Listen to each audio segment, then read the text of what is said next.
मैंने 82 में एक ट्रैक्टर खरीदा और वो रासायनिक खेती की देन थी। लेकिन ट्रैक्टर खरीदने के 4 साल बाद ट्रैक्टर की किस्त ना जाना, ये मेरे लिए एक चौंकाने की बात थी। और एक बड़ा सेंटेंस मेरे सामने उभर कर आया कि जब मेरा उत्पादन बढ़ा है तो मेरी आमदनी कहाँ गई। बिल्कुल सही बात। इसके लिए हमने कुछ अर्थशास्त्रियों और विशेष रूप से जो हमारे बैंक के प्रतिनिधि थे उनके साथ बातचीत करके खेती का हिसाब किताब लिखा। और 85-87 के आसपास हिसाब किताब लिखने के बाद में हमको जो घटना सामने आई, उसी में ये तीसरा आदमी है।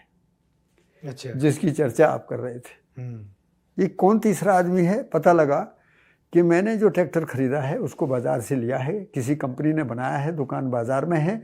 ईंधन के लिए मैं बाज़ार जाता हूँ, पुर्जे के लिए बाज़ार जाता हूँ, मरम्मत के लिए बाज़ार जाता हूँ। अब मेरा जुताई का काम बाज़ार करता है, सिंचाई का काम किसी भी मशीन के माध्यम से बाज़ार करता है, खाद में बाज़ार से लाता ही हूँ, बीज बाज़ार से लाता ही हूँ, दवाई बाज़ार से लाता ही हूँ। तो सारी इनपुट का खेल बाज़ार में है। एक पहली घटना।